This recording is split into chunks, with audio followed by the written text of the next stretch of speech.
మీరు ఇటీవలే చాలా రోజుల తర్వాత ఓ నాటకంలో నటించారు, సినీ భస్మాసుర. అవును.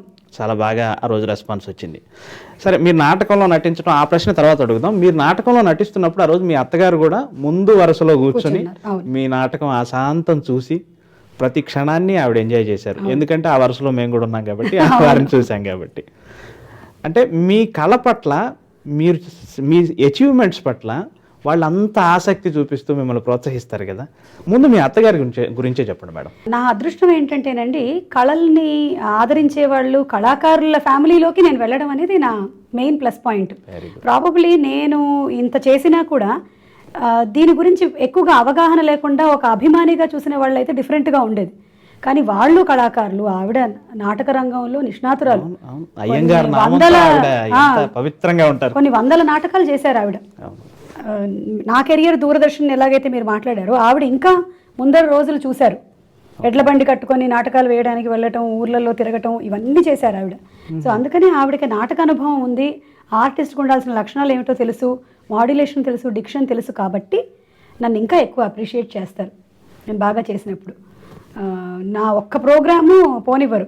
స్టార్ మహిళ ఇప్పటికీ మధ్యాహ్నం ఎక్కడున్నా సరే టక్కుమని అది ఆన్ అయిపోవాల్సిందే, చూడాల్సిందే, చూస్తూ భోజనం చేయాల్సిందే. అదొక అలవాటు.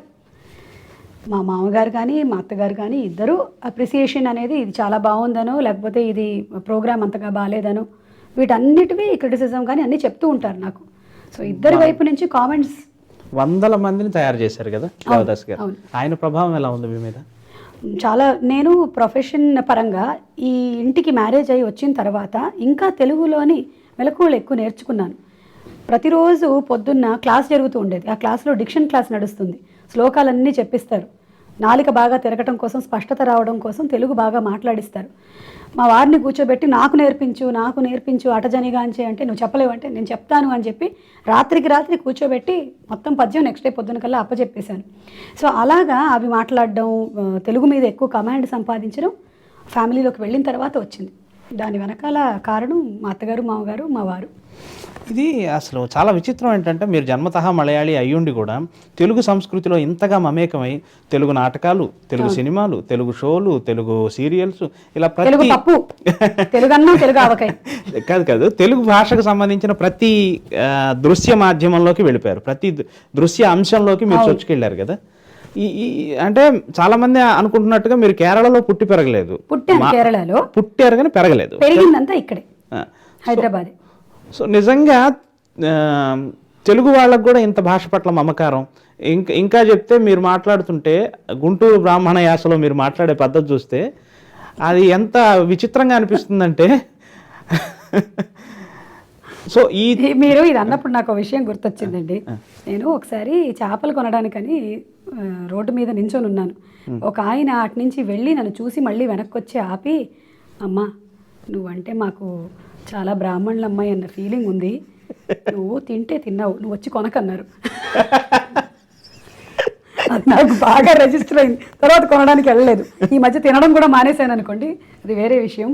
సో అలా అనుకుంటారు మీరు చెప్పినట్టుగా, దే ఓన్ మీ.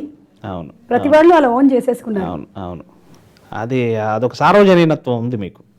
మీరు తరచూ ఓ పద్యం చెప్తూ ఉంటారు కదా, ఝాన్సీ గారి షోలో కూడా ఝాన్సీ గారు మీతో అడిగి మరీ చెప్పించుకుంటారు. అడుంగడు కడుంగడు సంథింగ్ అట్లా. అటజనిగాంచె భూమి సురుడంబర చుంబి శిరస్స జరీ పటల ముహుర్లుట దబంగ తరంగ మృదంగ నిస్వనస్ఫుట నటనానుకూల పరిపుల్ల కలాప కలాపి జాలమున్ కటక చరిత్కరేణు కరకంపిత సాలము సీతశైలమున్. అజ్జి బాబు 5 ఏళ్ల తర్వాత చెప్తున్నాను మళ్ళీ నేను. ఇది గుర్తుంది, చిప్పు ఉండిపోయింది. ఇలాంటిదే మీ మలయాళ భాషలో ఏదైనా చెప్పండి మేడం. అయ్యి బాబాయ్ తెలియదు. మీ మాతృభాషని కాపాడుకోవటానికి మీరు ఇంట్లో ఒక ఉద్యమం చేస్తున్నారని గతంలో ఇంటర్వ్యూలో చెప్పారు. అవును. ఎలా ఉంది మీ ఉద్యమం? ఈ ఉద్యమం నాది కాదు, మా అమ్మది. ఓకే. మీ ఉద్యమ ఆఖరు లక్ష్యం వచ్చి రాజీవ్ గారితో మలయాళం మాట్లాడించడం అనుకుంటా కదా? లేదు, అది నేను లక్ష్యంగా పెట్టుకోలేదు. ఎందుకంటే సాధ్యం కాదని నాకు తెలుసు.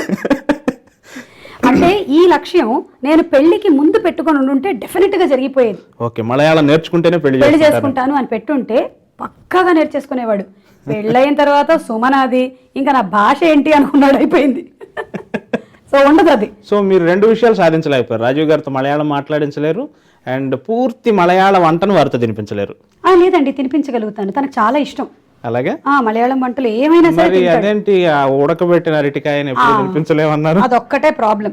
అదేమిటంటే ఆ అరటి పండుని ఉడకబెట్టడం అనేది తనకి డైజెస్ట్ కానటువంటి ఒక విషయం. కానీ కేరళలో అది ఒక కల్చర్. ఆ మధ్య పెళ్లి జరిగినప్పుడు మాత్రం బలవంతంగా తినిపించారు. ఆ తర్వాత నేను ఎప్పుడూ తినిపించలేదు తనకి. మా పిల్లలు తింటారు, నేను తింటాను, మా అందరం తింటాం.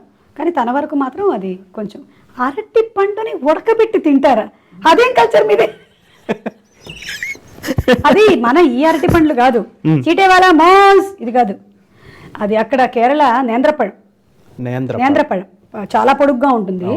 అది ఆల్మోస్ట్ అది మాకు కూర అరటికాయ. కూర అరటికాయ కూడా కాదు. ఏదైతే ఉందో బ్రీడ్ ఇక్కడ దొరకదు మనకి. ఎక్కువగా అటువైపే పండిస్తారు. దాన్ని పండించి ఉడకబెట్టి తింటారు. ఎందుకంటే డైజెషన్కి చాలా మంచిది. మీరు నెలల పిల్లలకి పెట్టినా కూడా వాళ్ళకి చక్కగా అరుగుతుంది. అందుకని అది పెడతారు. అండ్ దాంట్లో హై క్యాలరీస్ ఉంటాయి. దాని రీజన్ అది. ఒక్కొక్క ఏరియాలో ఒక్కొక్కటి ఉన్నట్టు, ఒక ఏరియాలో రాగి సంగటి ఉన్నట్టు, అలాగే మనకి అక్కడ అది చాలా మలయాళం చదవటం రాయటం వచ్చా అండి? ఇది కూడా అమ్మ పట్టుబట్టి మరీ నేర్పించినటువంటి విద్య. ఫ్లూయెంట్గా సమ్మర్ వెకేషన్స్కి వెళ్ళినప్పుడు అప్పటి వరకు ఇక్కడ తెలుగు నేర్చుకుంటున్నాను, హిందీ ఇంగ్లీష్లో అవుతున్నాయి కాబట్టి మలయాళం నేర్పించింది అక్కడ. అక్షరాలు దిద్దించేది, చెప్పించేది. అయితే తెలుగు చదివినంత ఫ్లూయెంట్గా నేను మలయాళం చదవలేను. నాకు తెలుగు ఇప్పుడు నా బాడీ లాంగ్వేజ్, నా బాడీలో ఫ్లో అయ్యే లాంగ్వేజ్ అన్ని తెలుగు అయ్యింది. రజనీకాంత్ తమిళుడు అయినట్టుగా, అలాగా చేగువేరా క్యూబాని పాలించినట్టుగా, ఎంజీఆర్ గారు తమిళనాడులో ఉన్నట్టుగా, ఆయన మలయాళీ కదా. అలాగా నన్ను ఈ స్టేట్ కోసం అని అక్కడ పుట్టించి ఇక్కడ పెట్టించారు. అవునండి. అసలు యాక్చువల్ కళాకారులకు భాష ఆపాదించడమే సంకుచితత్వం. అది ఊరికే నేను హ్యూమర్ కోసం అన్నాను అంతే. మీరు తెలుగువారే, తెలుగు కొరకు, తెలుగు వలన, తెలుగు చేత మీరు మా తెలుగువారే. అందులో ఎటువంటి రెండో మాటకి తావే లేదు. యమునా కిషోర్ గారు ఎవరో ఇప్పటి వరకు మీకు తెలియదు. ఎందుకంటే ఆయన తెర వెనకాల ఉన్నారు, ఇప్పుడు తెర ముందుకు వచ్చారు. ఇలాంటి ఇంటర్వ్యూ షోస్ని కాఫీ విత్ యమునా కిషోర్తో మన ముందుకు తీసుకొస్తున్నారు. మీరు చూసేటువంటి అనేక యాడ్స్ వెనకాల ఉండేటువంటి డైరెక్టర్ ఆయనే. మరి ఆ డైరెక్టర్ గారు ఇంటర్వ్యూ చేస్తే ఎలా ఉంటుంది? ఒక బాలు గారితో, విశ్వనాథ్ గారితో, ఎంతోమంది మహామహులతో వర్క్ చేసినటువంటి ఆ డైరెక్టర్ గారు, వారితో పర్సనల్ ర్యాపో కూడా షేర్ చేసే ఆ డైరెక్టర్ గారు, వారిని ఇంటర్వ్యూ చేస్తే ఎలా ఉంటుంది అనేది కాఫీ విత్ యమునా కిషోర్.